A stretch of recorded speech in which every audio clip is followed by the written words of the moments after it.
بسم اللہ الرحمن الرحیم۔ خلیفہ بنتے ہی پہلے ہی دن جو سب سے پہلے اور بڑا مسئلہ امیر المومنین حضرت عثمان غنی رضی اللہ تعالیٰ عنہ کے سامنے پیش ہوا، وہ خلیفہ ثانی امیر المومنین حضرت عمر فاروق رضی اللہ تعالیٰ عنہ کے بیٹے عبید اللہ ابن عمر کا مقدمہ تھا، جنہوں نے پہلے رمضان، پھر جفینہ اور اس کے بعد ابو لولو کی بیٹی کو قتل کر دیا تھا۔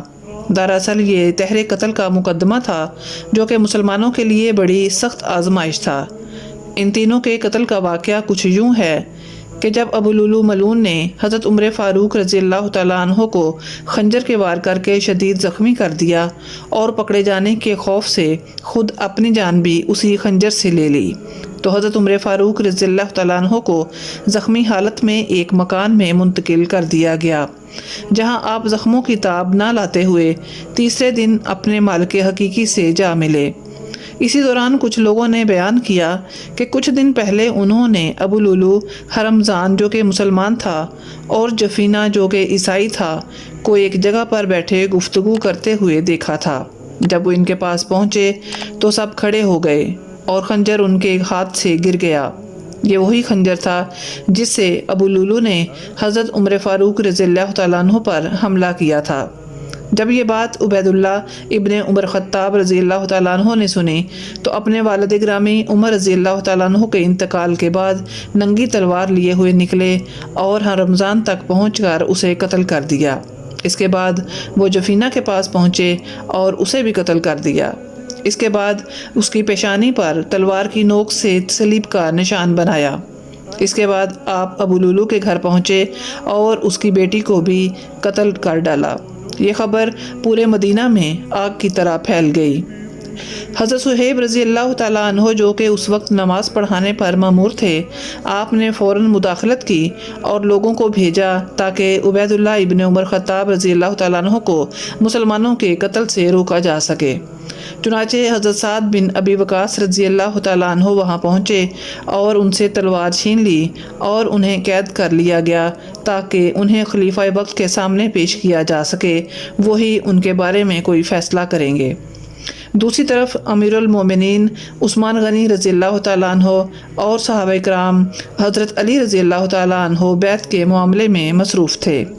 جیسے ہی عثمان غنی رضی اللہ تعالیٰ عنہ نے بیعت کے معاملے سے فرصت پائی تو ان صحابہ کرام کو اپنے پاس مشاورت کے لیے بلا لیا جو عبید اللہ ابن عمر کے اس عمل پر بات کرنے آئے تھے۔ در حقیقت مشاورت اس بات کے لیے تھی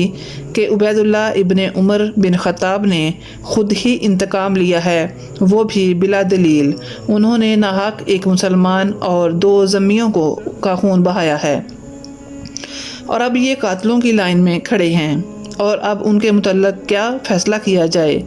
دوستو، یہاں جید صحابہ کرام رضی اللہ تعالیٰ عنہ 2 حصوں میں تقسیم ہو گئے اور دونوں طبقوں نے امیر المومنین کے سامنے اپنی اپنی رائے رکھ دی۔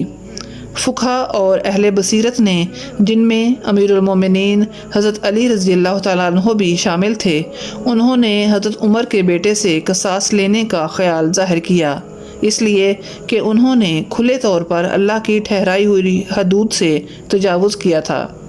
دوسری جماعت، جس میں صحابہ کرام رضی اللہ تعالیٰ عنہ کی ایک کثیر تعداد شامل تھی، انہوں نے یہ کہہ کر رائے دی تھی کہ کل عمر رضی اللہ تعالیٰ عنہ کو شہید کیا گیا تھا، تو آج کیا ان کے بیٹے کو بھی قصاص میں مار دیا جائے گا۔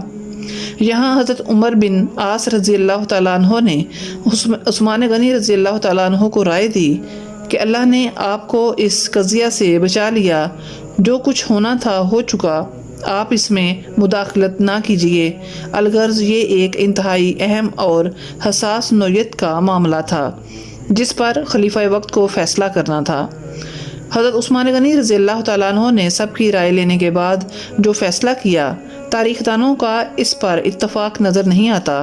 کیونکہ بعضوں کا خیال ہے کہ آپ نے امیر المومنین حضرت علی کی رائے کے موافق فیصلہ فرمایا اور قصاص کا حکم دیتے ہوئے عبید اللہ ابن عمر بن خطاب کو رمضان کے لڑکے کے حوالے کر دیا کہ وہ ان سے اپنے باپ کے خون کا بدلہ لے لے۔ لیکن اس کے برعکس اکثر مورخین کا خیال ہے کہ حضرت عثمان غنی رضی اللہ تعالیٰ عنہ نے یہ فیصلہ کیا تھا، یعنی آپ نے حکم فرمایا، میں رمضان اور دوسرے مقتولین کا ولی ہوں اور میں قاتل یعنی عبید اللہ ابن عمر کو معاف کرتا ہوں اور بیت المال میں رکھے ہوئے اپنے مال سے خون بہا ادا کرتا ہوں۔ محققین کہتے ہیں کہ عثمان غنی رضی اللہ تعالیٰ عنہ کی طبیعت کے پیش نظر یہ خیال ان کی سیرت سے میل کھاتا ہے، کیونکہ وہ یہ نہیں چاہتے تھے کہ ان کی خلافت کا آغاز ایک قریشی نوجوان یعنی خلیفہ ثانی عمر فاروق رضی اللہ تعالیٰ عنہ کے بیٹے کے خون سے ہو، لیکن دوسری طرف وہ ایک مسلمان اور دو ذمیوں کے خون سے بھی چشم پوشی نہیں کر سکتے تھے۔ اس لیے انہوں نے ایک طرف تو عبید اللہ ابن عمر کو قتل ہونے سے بچا لیا اور دوسری طرف اپنے مال سے مقتولین کو معاوضہ بھی ادا کر کے خوش کر دیا، اگرچہ یہ فیصلہ آپ کے مدبرانہ سیاسی نقطہ نظر کی عکاسی کرتا ہے، کیونکہ آپ کے اس فیصلے کی وجہ سے نہ صرف خاندان فاروق اعظم بلکہ قبیلہ فاروق اعظم بنو عدی کی دلی تسلی ہوئی، بلکہ وہ خلیفہ وقت کے ساتھ بھی جڑے رہے۔ مگر مسلمانوں کی ایک جماعت حضرت عثمان غنی رضی اللہ تعالیٰ عنہ کے اس فیصلے سے ناخوش تھی، اور اسی جماعت میں حضرت علی رضی اللہ تعالیٰ عنہ بھی شامل تھے۔ یہ بھی کہا جاتا ہے کہ اگر حضرت علی رضی اللہ تعالیٰ عنہ عبید اللہ ابن عمر کو اپنے زمانہ خلافت میں پا لیتے تو یقیناً ان پر قصاص کی حد جاری فرما دیتے۔ اب چونکہ حضرت عثمان غنی رضی اللہ تعالیٰ عنہ خلیفہ وقت تھے اور مسلمانوں کے معاملات کے والی تھے، تو والی ہونے کی حیثیت سے آپ کو یہ حق حاصل تھا کہ آپ معاف فرما دیتے، جو آپ نے بخوبی کیا اور اپنے مال سے دیت عطا کر دی۔ بہرحال حضرت عثمان غنی رضی اللہ تعالیٰ عنہ نے خلافت کا استقبال جیسے سیاسی مسلک سے کیا، اس میں آپ کی تصویر ایک ایسے شخص کی نظر آتی ہے جو رحم دل اور نرم طبیعت کا ہے، صلح پسند ہے۔